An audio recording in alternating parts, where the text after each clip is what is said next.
Olá, tudo bem? Vamos estudar juntos hoje mais uma lição de número 5, que tem como título Calor Extremo. A lição dessa semana ela inicia com um verso que está lá em Isaías, capítulo 53, verso 10, e diz o seguinte: Ao Senhor agradou esmagá-lo, fazendo-o sofrer. Quando ele der a sua alma como oferta pelo pecado, verá a sua posteridade e prolongará os seus dias, e a vontade do Senhor prosperará nas suas mãos. Perceba que no início do verso, aqui, esse verso está abordando o sofrimento de Cristo, a morte de Cristo, a ressurreição de Cristo, e no início mostra que Deus se agradou ali vendo o sofrimento de Cristo, né? Ao Senhor agradou esmagá-lo, fazendo-o sofrer. Perceba que aqui Deus ele não está se agradando do sofrimento de Cristo propriamente dito, não está se agradando ao ver o seu filho sofrer, mas na verdade ele está se agradando porque a sua vontade está sendo concretizada. Ele está se agradando porque, por intermédio do sofrimento de Cristo, o plano da salvação ele está sendo concretizado. Por isso que está escrito que ao Senhor agradou, né, ver esse sofrimento. E justamente na sequência a gente percebe isso, né? Quando ele der a sua alma como oferta pelo pecado, então a gente vê o sacrifício de Jesus, verá a sua posteridade. Ou seja, ele vai morrer, mas ele verá a sua posteridade, ele vai ressuscitar. Né? E justamente a gente percebe no final a vontade do Senhor, então prosperará nas suas mãos. Então aqui o Senhor, ao Senhor, né, agradou ver tudo isso, ver esse sofrimento, porque por intermédio desse acontecimento, o plano de salvação estava sendo concretizado. E foi isso que agradou ao Senhor. Não é porque Deus é mau, não é porque Deus gosta de ver o sofrimento, não é porque Deus tem prazer de nos conduzir a um crisol e nos ver sofrer. Mas não, é porque por intermédio das provações, dos crisóis, ele tem um propósito. Né? E quando o seu propósito ele é concretizado, então é óbvio que ele vai se agradar desses acontecimentos, porque ele vê o objetivo final. A sua intenção é o objetivo final. Onde aquele crisol vai nos levar, aonde aquela provação vai nos levar, mas não o sofrimento em si. E justamente C.S. Lewis ele fala sobre essa ideia.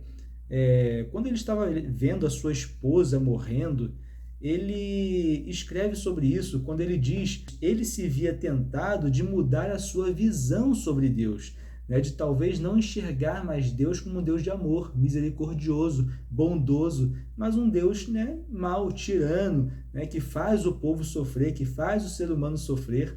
E nós, muitas das vezes, nós temos também essas tentações de, ao passar por uma provação, uma prova extrema, digamos assim, né, um crisol bem quente, nós temos a tentação, sim, de talvez deixar de acreditar em Deus, né, não acreditar mais que existe um Deus, ou muitas das vezes desacreditar num Deus de amor e começar a enxergá-lo como um Deus que realmente se agrada ao ver o seu povo sofrer. Mas, como nós falamos aqui até agora, Deus ele não se agrada no sofrimento, ele não fica feliz ao ver o povo sofrer propriamente dito, mas sim, ele se agrada com o objetivo final, com a resolução de todo esse crisol, de todo esse sofrimento, tudo aquilo que irá acontecer no final. Ele se agrada, obviamente, com a nossa transformação.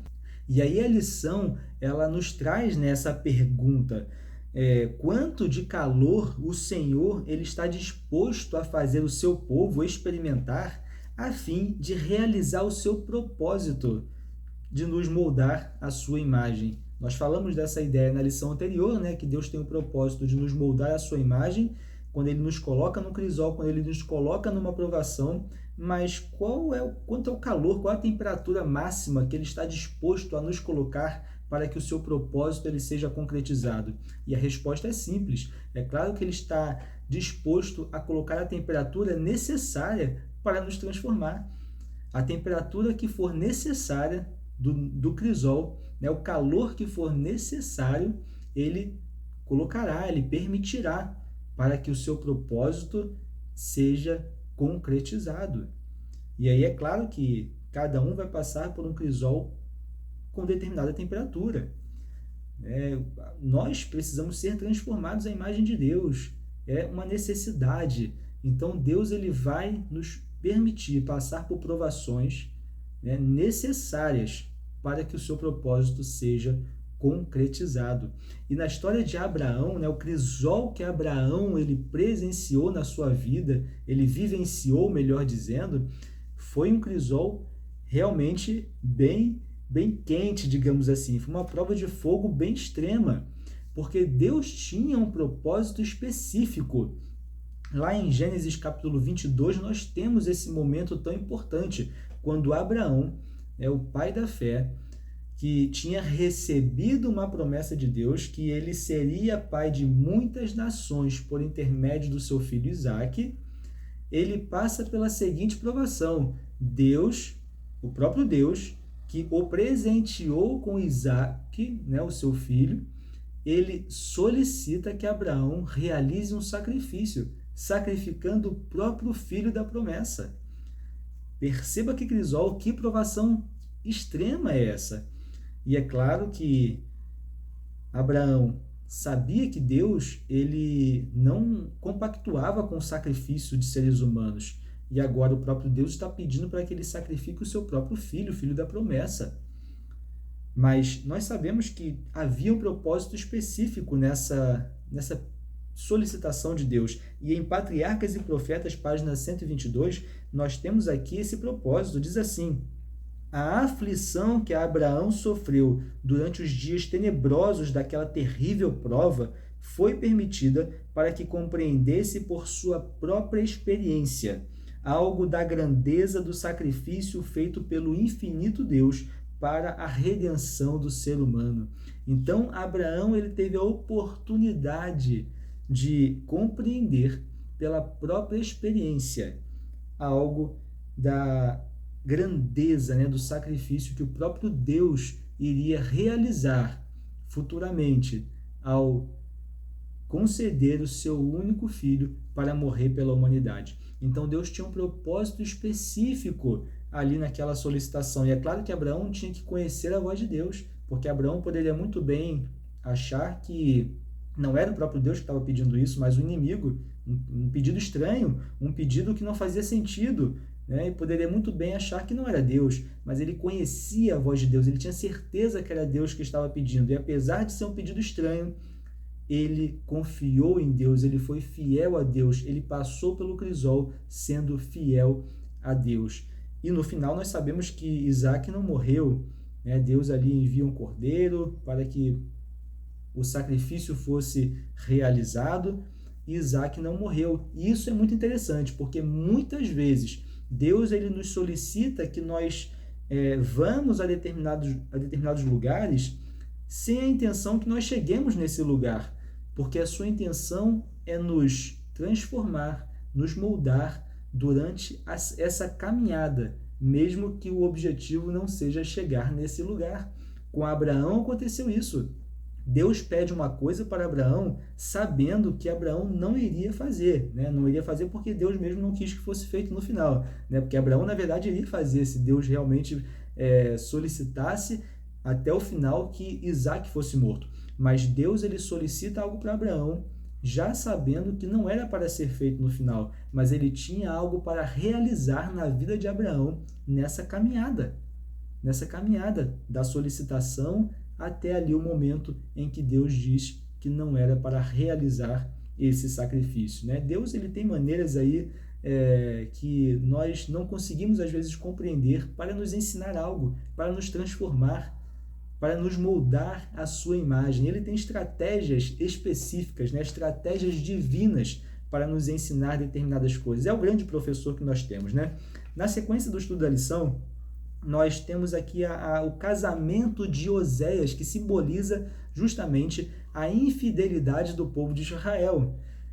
Oséias, lá em Oséias capítulo 1, capítulo 2, depois você leia com calma, mostra que Oséias, né, tinha uma esposa que se prostituiu, teve filhos com outros homens, e Deus fala para Oséias continuar com a sua esposa, né? Mesmo a esposa que foi infiel, que se prostituiu, ele diz para que Oséias continue com a esposa, ame a sua esposa, cuide da sua esposa, justamente representando Deus com o povo de Israel.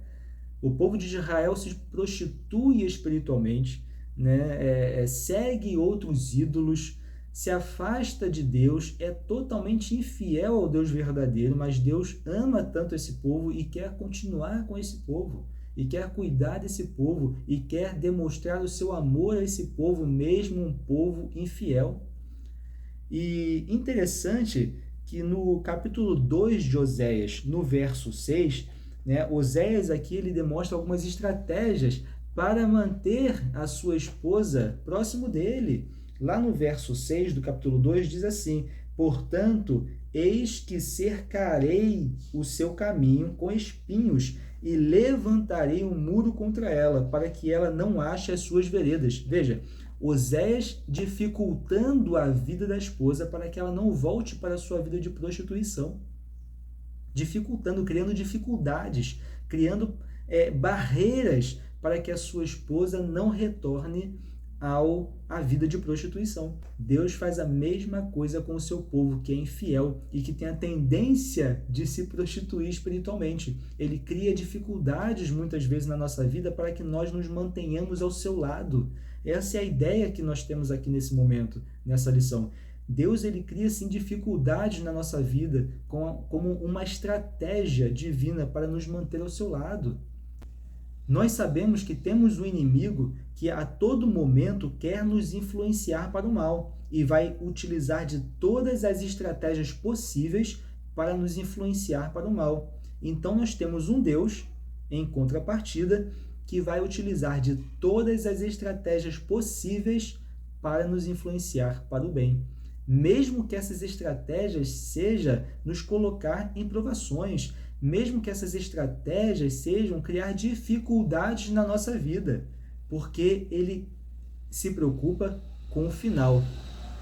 Nós já falamos aqui diversas vezes, Deus, ele acima, né, muito acima de se preocupar com o nosso bem-estar nessa terra, ele está preocupado com a vida eterna de cada um de nós. E se para nós chegarmos à vida eterna, se para nós nos mantermos ao seu lado, nós temos que passar por dificuldades, por provações, ele vai permitir que essas dificuldades sejam criadas na nossa vida, porque ele quer a vida eterna de cada um de nós. Às vezes parece contraditório, mas Deus nos ama tanto que muitas vezes, mesmo que ele crie dificuldades, percalços, provações, e essa, muitas das vezes, é a verdadeira demonstração do seu amor por nós. E por último, a lição aborda mais uma vez a lição de Jó, como nós já falamos um pouco sobre a ideia do contexto do livro de Jó na lição passada, mas é claro que falar de provações, falar, de grandes provações, não tem como não falar de Jó. Então, Jó a gente acaba falando em vários momentos aqui nesse trimestre. E mais uma vez a lição aborda a ideia do contexto aqui do livro de Jó, da história de Jó. E por quê? Jó, lá em Jó capítulo 1, verso 20, mostra justamente a decisão que Jó tomou em meio a uma grande provação, a um calor extremo, uma prova de fogo muito complexa. E lá no verso 20, então, do capítulo 1, diz assim: então Jó se levantou, rasgou o seu manto, rapou a cabeça e lançou-se em terra e adorou. Então Jó, ele escolhe adorar. Jó, em meio a uma grande provação, como nós falamos, em um calor extremo, um crisol que estava fervendo, ele decide adorar. Então Deus, ele realmente vai permitir que nós passemos por grandes provações. E às vezes parece que o crisol da nossa vida está fervendo demais, está muito quente, parece que nós não vamos suportar. Mas assim como Jó, nós precisamos escolher adorá-lo. Porque Deus, ele nos ama muito e ele quer conceder a vida eterna para cada um de nós. Na verdade, esse presente ele já deu para cada um de nós e basta realmente nós aceitarmos. E ele quer nos preparar então para essa vida eterna. E para nos preparar, às vezes ele precisa realmente aumentar a temperatura do crisol, aumentar a temperatura da provação. mas isso é uma prova do seu amor. É uma prova de um Deus que não desiste de nós. É uma prova de um Deus que nos ama tanto, que nunca desiste de nós, e mesmo que tenha que aumentar a temperatura do crisol. É assim que ele mostra que ele nos ama e deseja nos salvar, e deseja nos levar para a vida eterna. Então, mesmo que passemos por grandes provações, que não deixemos de confiar nele, e assim como Jó, possamos escolher adorá-lo, porque a escolha é nossa, sempre será nossa. Como nós falamos, Deus, ele nos busca, ele nos influencia para o bem, o inimigo nos influencia para o mal, mas a escolha sempre será nossa. E nós vamos falar sobre o livre-arbítrio na lição da semana que vem.